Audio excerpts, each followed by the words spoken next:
Now we have a panel discussion on the holy grail of SEO and SEM. Brands are increasingly using the power of SEO and SEM, which are really two sides of the same coin, but they consist of very different actions and relate to different aspects of marketing. So what works best for brands in ensuring the maximum ROI? We have invited a panel of industry stalwarts to answer every question. I would like to welcome Abhinav Chaturvedi, partner, Deloitte India, to moderate this discussion. Over to you, Mr. Chaturvedi.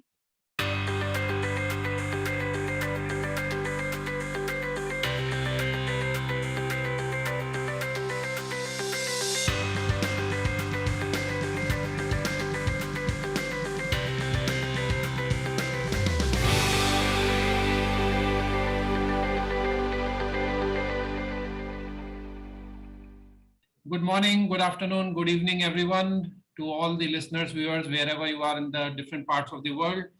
Welcome to this session. This is going to be a very interesting one. Before we begin, my name is Abhinav Chaturvedi. I'm a partner with Deloitte India. I'm based out of Mumbai. And today I have with me an esteemed panel. They will introduce themselves, but I can tell you that each one of them brings, the best out of the digital marketing domain. And the topic that we are going to cover today is something which is on top of the mind of every marketeer, or in fact, every CEO. This is the topic of SEO and SEM. And as you can imagine, as you might already know, this is something which has turned the world of marketing and sales upside down in the last few years. The whole new term of performance marketing has emerged, which means a lot of things to a lot of people. And today we'll try to get a sneak peek on it from the best of the minds in this business. So I will just quickly call on to my fellow panelists to introduce themselves. So we could start with Tarun. Off you go. Thank you so much, Abhinav. My name is Tarun Jha, and I'm responsible for marketing at Skoda Auto India. Thank you, Tarun, and welcome to the panel. Mayur, you could go next. Hi, my name is Mayur Pathak, and I manage e-commerce at Titan iPlus in Titan Company. Thank you, Mayur. May I ask Jahid to introduce himself? Hi, the entire panel. Thanks for having us once again. My name is Zahid, and I take care of the entire digital marketing for HDFC Bank. Thank you, Jahid. And last but not the least, Rohit. Hey, hi everyone. Hope you all are doing well and keeping safe. Thank you for having me as a part of this panel. I am Rohit Dosi, and I take care of the Microsoft Search business at InMobi. Thank you, Rohit. So without wasting any more time, let's jump right into the topic. Staying in the topic of performance marketing and going slightly deeper. See, one thing which most of the people struggle is what KPIs they should actually use while doing performance marketing in different techniques. So what has worked well for you the best? We chase two kind of KPIs through performance marketing very clearly. One is on the brand building side, where we look at brand awareness and brand, familiarity. Reason being that Skoda has been a fairly niche brand in the country, and as we expand our network, and in the last 1 year we have doubled our network, and we have gone to new cities where we were never there before. So for us, brand awareness and brand familiarity become important KPIs to chase on one hand. On the other hand, of course, other core sales related KPIs of lead generation, which is very important in the automotive world, and test drive requests. Those are the key KPIs that we chase through our campaigns. Thank you. So, but if what would be interesting to see is the other side of the story. So if I can bring Rohit in and just ask him from his business vantage point, what do you suggest to your clients on what are the best KPIs to be followed for performance marketing? I think, there is one KPI that rules everything, right? At the end of the day, it's profit or ROI. That is something that, needs to be taken into consideration when it comes to bridging, the business objectives at one side and the return from marketing investments, right? But I think I think now more than ever, right, it is important to decide goals or KPIs for different channels as per the stage of the marketing funnel that you are trying to solve with that specific channel, right? So I think user now needs to be nudged from one stage to the another, where he is from one stage of the marketing funnel to the another. And I think having a single goal and fixing that goal for every marketing platform would not be the best thing to do. I've had the luxury or privilege of seeing journey of a lot of brands in terms of how they're spending across marketing spends. But I think, let's say if it comes down to matrix, right, then it would be CPCs or CTRs for some businesses, right? They will definitely want to understand who are their return visitors, what's the customer lifetime value for, say, let's example, right? How do they get more new users? So whether it's the cost of customer acquisition of a new user or a returning customer. Now when it comes to all of this, right, I think the competitive benchmarks that we suggest brands to kind of establish would not be the same for everyone, right? So let's say for known brands, probably they might get a higher ROI because they have already spent a lot and built a certain level of brand awareness and consideration, right? But for the smaller ones, they might not be able to get the same return on investment when they start off. And I think from a SEO point of view, particularly, I think gaining the top spot is necessary. But then if you're not able to get that, then that is where SEM comes into play, and then probably you can kind of spend more and get the top spot. So yeah, in all, I would say that ultimately everyone is looking for a return on the dollar that they're spending into marketing platforms. But then the platforms are also positioned very uniquely in terms of what is the stage of the marketing funnel that they're solving for. And then accordingly, brands will be fixing those unique KPIs when they invest their marketing spends. And I think Tarun mentioned some specific KPIs which are relevant for his industry. For example, lead generation, number of test drives. So Jahid, if I could ask, do you see some parallel in your industry? Are there any specific KPIs or generic KPIs that you see which are working well for you?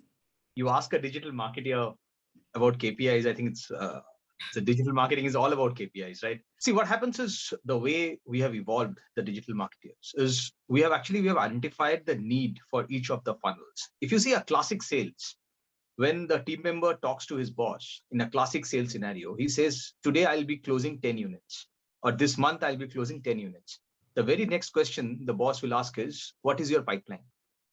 Okay. Now, this is a part that generally gets missed out in the era of digital marketing, because digital's advantage at times comes its disadvantage. Because everything is trackable, people think that means, okay, that means everything is performance. Okay. So I think what we have evolved slowly over a period of time is we have identified the key difference, which Rohit was also suggesting, is, okay, what is the part of the campaign which is supposed to build a brand? What is the part of the campaign which is performance? Now, these two, everybody is doing it pretty much seamlessly. What we have done is we have tried to create a mid-funnel. That is, how do I create a pipeline for bottom funnel? Okay.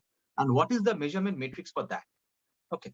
Now, that is, so predominantly, the whole word is called nurturing, or it's also called creating consideration. Okay.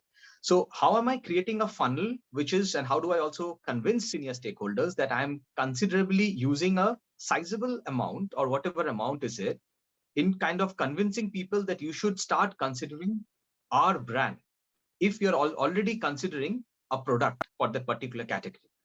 Okay. So that's something which is called lead nurturing. We have started getting into it. Okay. And we have our own metrics for it to consider, and a assisted funnel understanding that these kind of metrics for mid funnel is finally they might get converted from a SEO, SEM, or any other bottom funnel stream. Okay. But how is that helping us in assisted conversion from the direct last click attribution is what we have actually built in to understand the impact of this mid funnel as an end funnel. So we are talking about two things, the SEO and SEM. Okay. Right. And obviously both of these are related.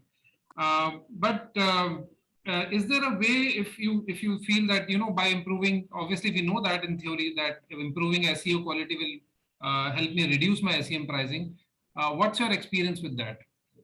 So I heard the question that you asked that SEO or SEM is better, right? This is like asking a mother which kid is good for you, right? So I think they are like, the two, it's like Karan and Arjun for any digital market. We cannot live without that, right? Now, see, and they give and take to each other brilliantly, seamless. Okay. So what it happens is when we do, like if I just take a step back, from the entire SEM is, see, SEO is built over a period of time. So we cannot do too much of test in terms of which keyword we should go for, which ad text or which meta tags or title description we should go for. So what gives as a quick feed, like a elder brother, let's say, is SEM. We know which keywords we should target for.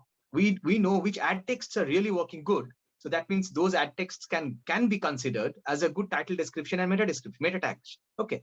So this passing of, so we can do draft and experiments on SEM. We can take the learnings, pass it to SEO. Okay.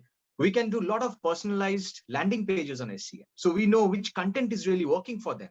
Again, get the learning, pass it to SEO. And that is where SEO evolves. Now, where SEO comes handy?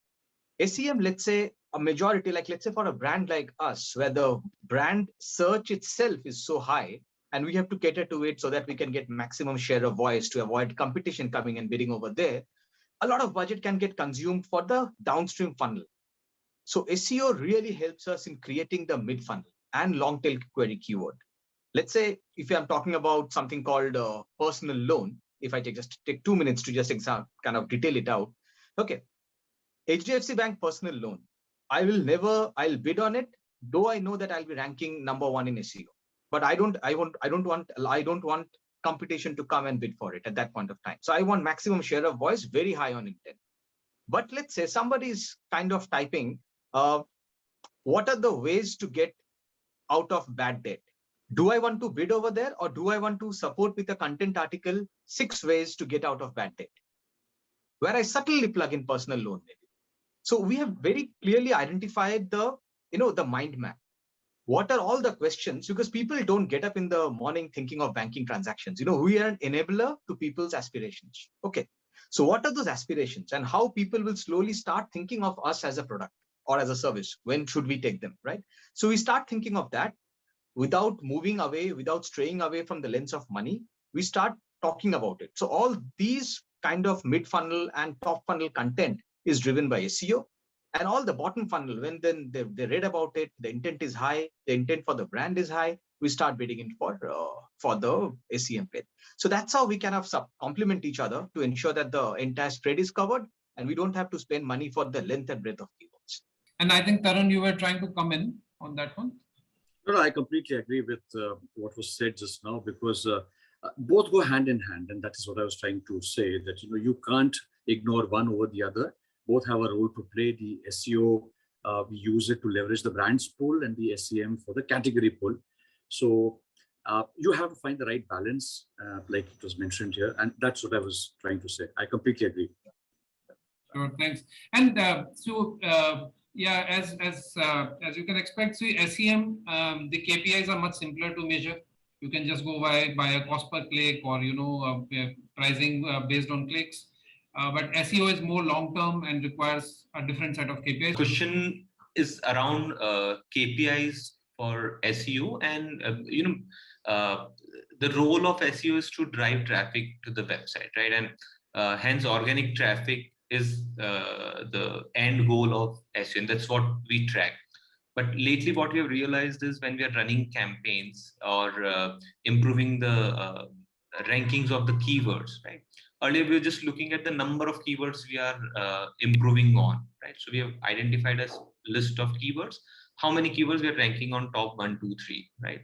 But what started happening was when you're looking at only the ranking, there was a mismatch between the kind of traffic we are getting and the number of keywords that we're improving. Because a lot of keywords are moving into #1, but traffic was not improving in the same pace, right? So we moved our interim metric from number of keywords to actually the share of search voice that we are able to get. It means that the number of keywords that are ranking in top 3, what is the total volume of those keywords, and how many searches are happening in our domain or category, right? So this has given us a little more context to when you're looking at just the number of keywords, what is the actual volume of those keywords. Now what we're doing is moving the keywords where volume is very high and focusing on them, right?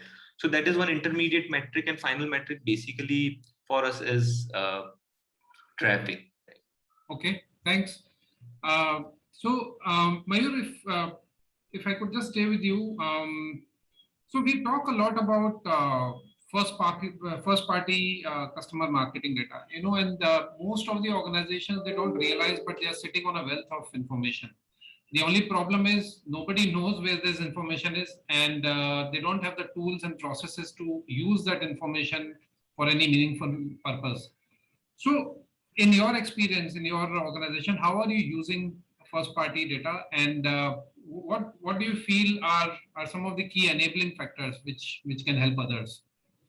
Sure. So like you mentioned, we are a legacy company, and we also had the similar problem a few years back where data is sitting in silos, right?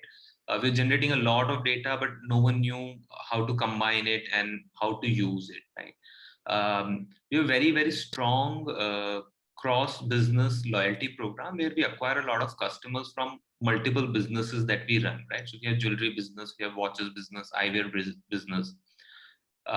Through this, now we're able to identify the demographics data, the geographical location of the customer, the transactional data, and on top of it, a lot of data which is getting generated at the store, which is just by observing the customer.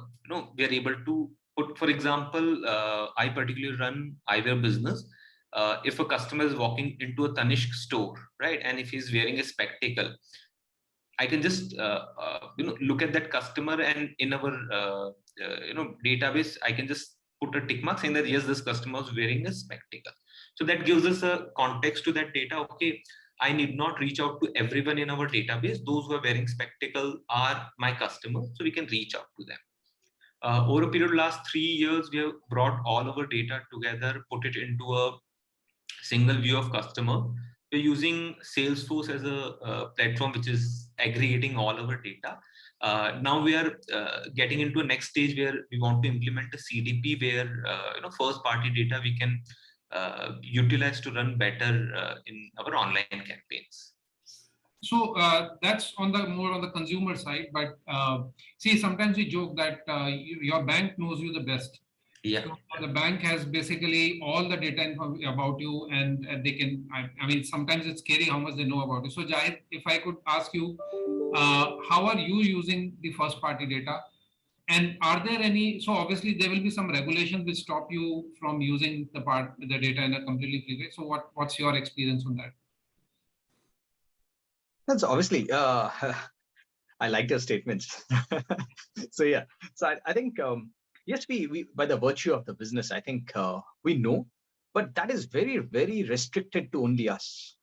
Okay, now we might use it for, see, there is no data exchange happening anywhere whatsoever. Okay, that is only used. Now, let's say when we have a population. So what we generally say is my digital branch, which is my website, has got the highest traffic coming in, footfalls, up to, let's say, around 70 to 80 million a month, total visits coming in. Okay, so we use our own properties to personalize for our customers. And that is where we use structured and unstructured data in a model where we can personalize the offer, personalize the communication, and show, because see, our website is a conglomeration of, let's say, 5,000, 10,000 pages, right? How do I know, like you might have your own intent, but if I can predict the intent basis on your digital behavior, basis on your need that I can establish with the models that's running in, how can I personalize the communication? So there is an aspect of product personalization and there is an aspect of communication personalization. Okay, so this is what we are trying to marry and roll it out across owned and maybe an extension of other platforms, which is very significant for a good business generation. Sure. And see, as I have also seen that a lot of this is becoming competitive differentiator now, right? So the way you manage data and the way you manage your customer experiences using this data is becoming a competitive differentiator. So Tarun, if I could ask you, see, in this, just extending my question. So when we say, a lot of companies had started outsourcing data management in different shapes and sizes. So either the analytics function or the the storing of data or the data lake, they started outsourcing. There was a wave of doing that. But now it's more about controlling data because, as I said, it can make a whole lot of difference in the kind of experience and the kind of products you provide to a customer. So in your experience, is that a trend that you're seeing, that more and more data management functions will be insourced? Yes, in fact, yes. We are also on that journey because see, geographically, we are present in about 100 countries in the world. And we are in this phase of transition where a lot of our markets have already started internalizing all the data. And the two things that we have to keep in mind when we are doing that is, one, it is in terms of infrastructure, it is pretty investment heavy. So companies have to keep that in mind, that it is investment heavy. So second point is that you need to build an in-house team of talent. Because hitherto, we were still operating with very lean teams and most of the work of this sort was outsourced. But everybody has started realizing how important data is, because data is the future, even for very old-fashioned businesses like ours. Because our business is still an old-fashioned business compared to e-commerce, for instance. Not that automotive has not got into it. We are straddling, let's say, almost 130 years of business, and we are present in practically every decade in the last 150 years. And we have certain practices which date back 120 years also. But data, like you said, is the new oil, as people say that. Companies have realized that. And I think it would not be a surprise that almost everybody in the automotive business is trying to consolidate this in-house because it's the future. It helps us in running our business efficiently for today. And it is also a stream of business for tomorrow. And that is the most important thing. And as you know, automotive is not you buy a product and you forget about it. The whole ownership journey of a customer can last you years and years, followed by another car, followed by another car. So it's not a one-time data usage that you're talking about. It's actually that you are connected and tied to your customer for a very long period of time. And obviously the intent is to keep the customer in the family and then keep selling them more and more new cars. So that's how important it is. And automotive business has woken up to that fact. You are so right. So it's no longer about using data for one particular transaction or it's more about extending the lifelong relationship with the customer. So if I can bring in Rohit, your view on this. So see, the other trend which we have been seeing is consolidation of sorts when it comes to platforms, systems, vendors. And instead of going with very pointed focus solutions, a lot of companies are now thinking of fewer platforms, fewer partners, because of precisely this reason, how you break the silo between data residing in different systems. So any trend that you are seeing on this, and how, again, the struggle there, the biggest impediment that comes there is the whole culture within the organization. So anything that organizations can do to break this culture or change the culture of silos? I think we are in an era of connected consumers, I would say, right? I think everyone is engaging with brands every now and then, right? So I think first of all, it is important for brands to be present across multiple channels, right, to ensure that they are kind of engaging their customers.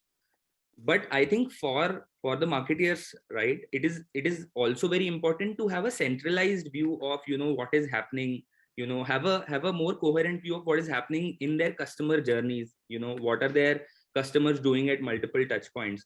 So I would say that the problem for a CMO right now is to have a 360-degree view, right? That has become the largest challenge, right? And if they are not able to have end-to-end view of what is happening with a dollar that is going inside in the marketing funnel and what is it that is coming outside, right? It becomes very difficult to evaluate, are they investing in the right platforms or channels, right? So that is why we have seen a digital shift happening with respect to the marketing platforms also that are available out there. So I think if you see, a lot more marketing platforms are moving towards doing everything. I mean, we used to have, say performance marketing and brand marketing before, right? But I think those lines have blurred now. I mean, we have seen, brands don't talk about performance and branding anymore, but it is about marketing for them, right? And that covers, from their media spends to let's say, their data, coming in the pipeline, to multiple other things, right? And they are kind of tightly integrating spends across all, and calling them as marketing spend. So I think when that shift comes in from the brands, right, the platforms also need to move into that direction of kind of solving for a CMO, right?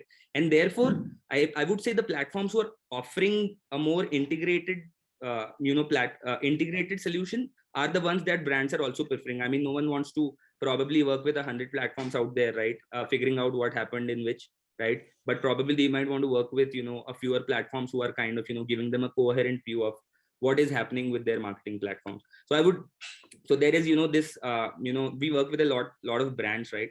And a classic example that I would give here is that people are now using search advertising for creating brand awareness. I think we were discussing about SEO and SEM, right? So let's say if users are searching for you, right, and you're able to manage the top spot using SEO, it's great, right?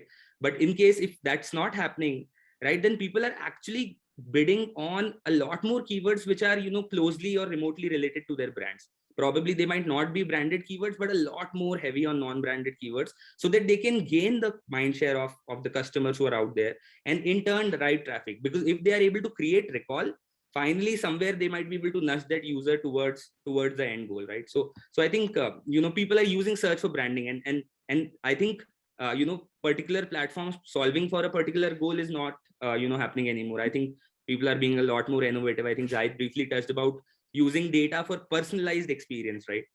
So I think people are using data for creating personalized messaging, or nudging users or customers at specific funnels using different platforms. Thanks, Rohit. So Rohit, you mentioned running ads on brand keywords. So I just wanted to ask Mayur if that is something that they do. So do you run as a brand? Do you run ads on brand keywords? As a brand, sometimes we do run ads on our brand keywords. And see, basically what happens when someone is searching your brand, this customer has very high intent and loyalty towards that brand. So is most likely to click on the organic results, right? But the problem happens when a competition is coming in and bidding on your brand keywords and taking away the impressions or traffic that you are supposed to get, right? So it's a debatable topic about should a business run brand keyword ads, right? So a lot of people have view that yes, we need to protect the brand, but in our case, when our competition is not running the ad, and if we run the ad, we're not getting any incremental traffic or revenue out of that. It is just the organic traffic getting converted into a paid traffic. But when a competition is running the ads, and we have to counter that and ensure that our brand is protected, right? We run the ad. That's when we are able to save the impressions that are going to the competition on our brand keywords, right? So what we are now trying to do is, see, it's very difficult to identify competitions running ads when, where, which geography, which exact keyword, right? So we're trying to automate this part. Whenever someone is running keywords on our brand keywords, our ads will automatically trigger. If no one is running, we'll stop. So I think that is where we have found a sweet spot where we're protecting the brand when someone is actually taking away the impression, and when no one is doing anything, we're saving that money to invest into other keywords. So that is how I see it. Okay, and Tarun, if I could bring you in on this point, any views on that? No, I think he summarized it brilliantly well, and I completely agree with that. And that's how I think most of us marketers are doing it these days, of being cautious and not being wasteful. I think that is the message, that we have to be, very cautious, because everybody has limited budgets, and we have to be very clever about how we use it, and not end up wasting it, because it's very easy to waste money. You do it because we all want to do everything. That's the problem with marketeers. So for us to hold ourselves back, I think, is the biggest challenge. Got it. And especially in your sector, the automotive sector, there's a huge shift in the way people have, consider people explore products and finally make the purchasing decision, and also the shift in your potential buyers. So it's shifting more toward Gen Z, and in the next 8 to 10 years, those will be your buyers. So and there, I am sure you must be making these decisions every day on how much budget, how much funding to put on immediate short-term goals versus how much towards long-term 8 to 10 year kind of goals. Any thoughts on that? How you are doing that? So the one thing is that 8 to 10 years is still a very long view for our business. Although we have to have it, because now you see with government regulations coming in and the way the automotive business has been disrupted over the last, let's say, 2 or 3 years, there'll be more changes in the next 10 years than there were in the last 50, that I can guarantee you. Both in terms of the products. We start with the product itself. We know the shift that is happening from internal combustion engines to electric engines. In the next 10 years, in all probability, most of the countries, including India, by 2030 would be fully electric. I think that's how the government sees it, and that's how we also are keeping a view on that. The other thing is the customer. Again, the evolution of the customer and the way the customers perceive this whole category is changing dramatically. The car is no longer a mode of travel alone. So in India, the cars were obviously, cars still attract a sin tax, and most people can't afford it. And that's the reason why we have one of the lowest penetration rates in the world. But for the new customer, in the next 10 years, most of the products would be fairly parity products, as I see with electric. The differentiation would come from the brand part of it and the experience part of it. Because cars will cease to be just a mobility solution. Cars are becoming devices now. And that is how the young people perceive. Everything is a device. Car would be a device which also transports them. With connectivity, with cars that can practically perform everything that your mobile phone can these days, including entertainment, the amount of time that you spend inside, the cars will facilitate your life. So the cars would serve as reminders. Cars would serve as your office, apart from being a mode of transport, of course. And that is how we have to evolve and understand the customer. And we are doing it on a continuous basis to see how the young people would interact with that. And that also brings in another aspect of, renting versus owning. Because as you know, a lot of young people don't believe in owning stuff. The older generation, our generation, for us, buying a car was a major sign of arrival. A car was an accessory which you bought to show to the world what you were doing. And through our careers, when we upgrade our cars, it's a subtle message that we give to the world of what you're doing and how successful you are. And on the other hand, it is also a reward that you're giving yourself for doing well in life. The young people don't see automotive as a reward. They see it as a tool. And that will be the biggest shift for which we are preparing. Yeah, well said. And I think, that's a great point on the ownership part, especially in the last 1.5 years because of the pandemic. And a lot of surveys that we conduct show that the mindset of consumers is now shifting from ownership to just consumption. I mean, how can you take it as a service? Because people are uncertain about the future. It might change again in 6 months. That's how human nature works. But right now it is like that. So one thing that you also touched upon, and I think others also spoke about, was around personalization. Now, there's one very practical challenge, which is about what we call as the cookieless world, which is now impending. So, for example, recently, last year, Google announced that they are going to disable third-party cookies on their browser. And similarly, there are others who are also about to make similar kind of changes. In that case, how do you see personalization happening, right? So right now, all your personalization depends on the third-party cookies which are stored in the user's browsing device, whether it's mobile or. So maybe I could bring in Rohit, if I could bring you in on that point first, and then we could go around the room.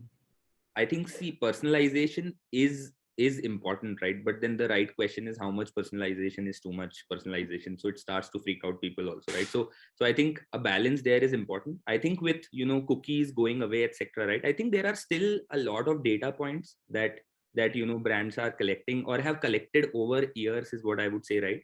And I think while it might not be, I would say, let's say, personalization to the extent that is happening now, but I think there are enough probabilistic attributions and conversion modeling that are going to kick in, right? Everyone has a lot of data, and I think at some point in time the data is going to talk to each other, in a more seamless way, right? And I think there is a lot of element of personalization still possible. There are innovations in with respect to the messaging or targeting, etc., that has already started to kick in, right? I think brands will innovate and platforms will innovate and figure out newer ways of doing that. I mean, we have seen iOS, the IDFA go away, right? But I think there is still like a lot of innovation happening. We've not really seen conversion rates, etc., go down for brands or platforms. I think it's still out there. So I think innovation will also happen at a very fast pace, and personalization will become a very important part of how the ads are being showcased to the customer. And Jahid, if I could bring you in on this point, anything in your experience that you're saying or how you are preparing for this kind of eventuality? So I think we have enough first-party data, and we are gearing up for more how to showcase the first-party data on our own platforms, right? And what can be the genuine extension of it? I think it gives a good control to the customer to kind of take control as to where all he wants to get personalized offers, what he wants to see. Okay. But yeah, I think what Rohit kind of touched based upon. If you ask, nobody has the right set of answers, but in our own means and ways, we are just getting kind of ready to get customer consent. First of all, from our point of view, and along with customer consent, what are the possible parameters that we should just restrict ourselves to showcase to? Mayur, your views on that? Because I have another question for you, Mayur. Sure. So I think what Zaid touched upon and Rohit spoke about, the first party data will become one primary source of personalization for a lot of brands. Along with that, the platforms that we're using, right? So like Google, Facebook, Amazon, they have a lot of third party data. So a lot of dependence will come on the AIs of those systems, the personalization through those systems, and put together the advertising platforms plus your first party data will lead to a change in the way personalization is happening in the future. So we touched upon the point on partnerships and external vendors and platforms. But is there anything that you see in general as a shift in the whole MarTech ecosystem? Where do you see it moving? A lot of marketing technologies will shift to go beyond the existing sources of acquiring customers, right? So a lot of new ad tech is coming up where you can show ads on the browser itself, where it's not really like a ad on the keyboard. There are suggestions coming in which you can before a customer is actually searching on Google, the keypads are showing you the results from the relevant brands that are running ads. So a lot of new sources or avenues of advertising will open up. Like Glance has come up with, on zero screen, you can run the ads. So these are a few changes that we see. Merging of first party and third party data, and both the things working very closely together, that is another emerging trend which will become stronger over a period of time, and the existing data will start coming together very closely to deliver very, very personalized experiences to the customer. Third, and personally for us, which we want to do, because now we're at a stage of scaling up, is the technologies which are helping us identify the fake or bot clicks, and then also ensuring that it's getting blocked and campaigns are getting optimized, and it's stopping the impressions on such websites or not showing. So a lot of corrective measures technology is taking automatically. So it's filtering out and improving the kind of targeting that we are doing, which eventually will lead to improving the kind of audiences that are coming, and hence the ROIs will improve. So these are three important future changes that I see. And you spoke about ROI. Anything from your experience on what works better? Any advice for others who are trying to figure out the ROI for the whole performance marketing bit, including SEO, SEM? So how do you justify? We started off with this point at the beginning of the call, but maybe that could be a good rounding up. So extremely difficult, because attribution is a very, very difficult science. And, a lot of times people get into this, that, okay, I spent this much money on this particular platform. How much customers did I get and what is the revenue? And I just feel that is a little restrictive for the brands, because you'll not be able to see ROIs on every click and on a specific medium. Customers travel through multiple sources to your platform and come make multiple visits and then make a purchase, right? So, but in most cases, we have seen SEOs have slightly better ROIs than any other customer acquisition platform. That is because you built a brand, plus you are visible on the top of the pages, right? The problem with SEO is you cannot scale faster on SEO, right? Further, if we go beyond, we've seen better ROIs coming where we are able to marry the SEO as well as SEM together, right? So from SEM, we are able to identify which are the high converting keywords, which are the pages which are converting well. That insight gets into the SEO, and we are able to build new landing pages. We're able to create a lot of content, and we're able to improve the rankings of those pages. So combining these two together will give you better ROIs. Looking at platforms in isolation is, I think, not the right way to look at the ROIs. Absolutely. And Jahid, I think sometime in the beginning of this session, you mentioned that SEO, SEM are like Karan Arjun, so you can't differentiate. But any thoughts, any insights on somebody who's trying to actually find out the ROI for these two separately? No, I think you don't need to. You don't need to. And as you rightly said, we have to have a very specific objective in mind. Are we so confident of the brand that competition cannot make any inroads on my brand-led keywords? If we are, try not to bid for the brand keywords. Okay. But what happens is your competition might get strayed away. Different school of thoughts. Okay. Why do you want your competition to get strayed away with some very fancy fintech ad offering an astronomical offer, which actually when you go to their terms and conditions page, there is nothing. So then you again come back to us. Why do you want the customer to stray away? So might as well bid for that brand keywords. Very different school of thoughts. Okay. And as I was telling you, we are trying to evolve in a process. Generally, initially, people used to kind of, let's say, bid for more generic keywords so that they can build on a funnel, ensuring SEO will take care of your brand keywords. Okay. We are trying to also take a reverse mapping to it, like let the generic and core keywords, and see, people are consuming content, and long tail with Hummingbird coming in. I think long tail keyword query is a brilliant way where people are getting their content, whatever they need. And there is no restriction in whatever you are typing. Okay. How do I ensure which is the best credit card for me? Okay. In a paid ad, what will happen? How do I ensure which is the best credit card for me? That means he wants to have a card comparison. You will take him to a form factor. There is an absolute mismatch, right? So hence, this is a place where you should take him to a content where I might throw him light with multiple card options, right? He might say that, okay, what are the documents needed for applying a card? I take him to a form factor, start applying. So these are the places, I can really take care of content and SEO. And then when he's convinced, so generally, we have a 2x2 matrix. It's divided between intent and decisioning. Intent means he has an intent to buy the product. Decisioning is when he has decided which brand he wants to go ahead. Okay. So when his intent is high, or whenever we are trying to nurture him in the intent phase, let's get SEO and the long tail query led SEO at a much higher growth.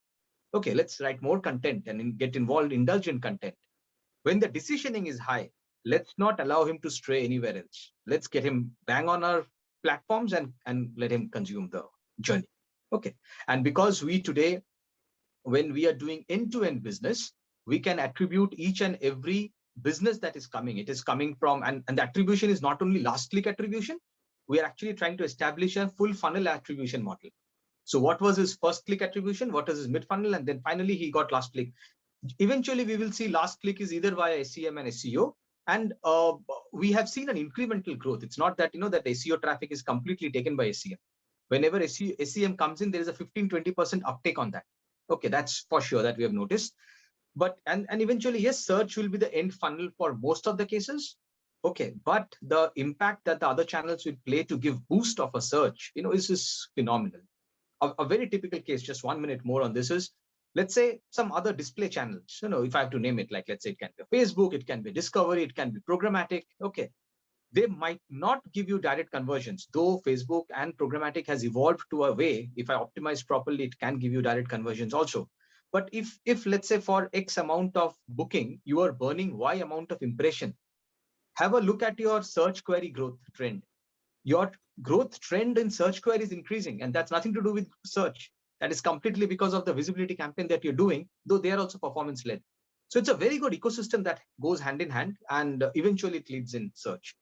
That's how I think we can kind of look at it. Yeah. Thanks. Very interesting views, Jayed. And Tarun, maybe some quick reactions from you on that one. No, so I completely agree with Zaid also, because the kind of massive digital universes that have been created by let's say Facebook again and all that. I think it works hand in hand. It's not either or situation. Zaid summarized it beautifully, which is I was continuously shaking my head in agreement with him. Zaid, well done. I think you have said exactly what we all believe and wanted to say. So I completely agree. That's how it is for us in our industry, which is very different actually.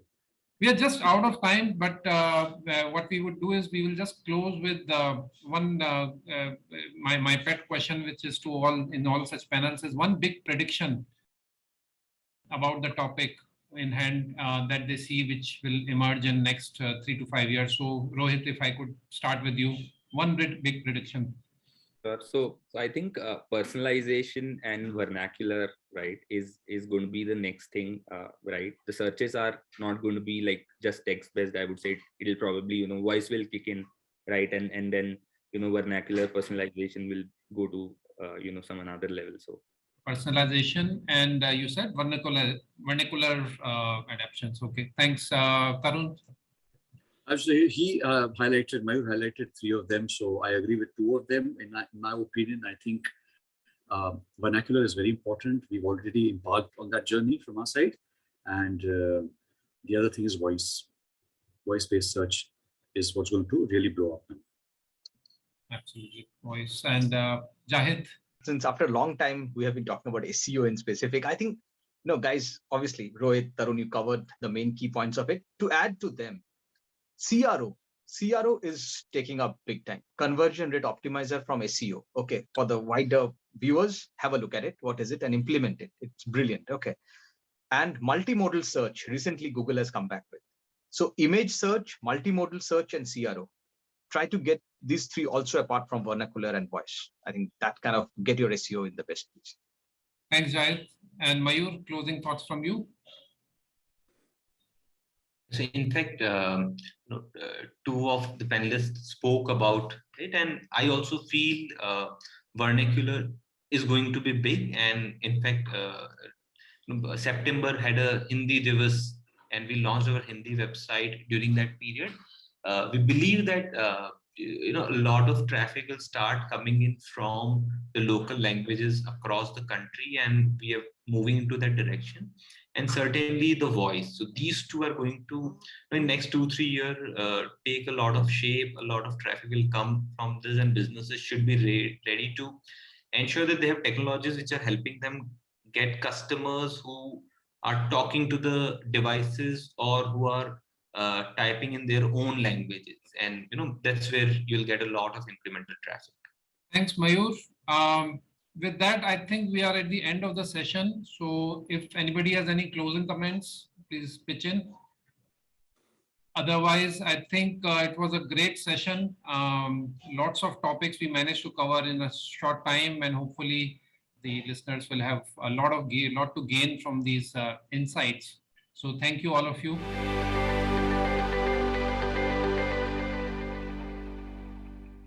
Thank you everyone for delving into this and sharing your point of view. Time for another session. Stay tuned and keep tweeting using the hashtag ET Performance Marketing.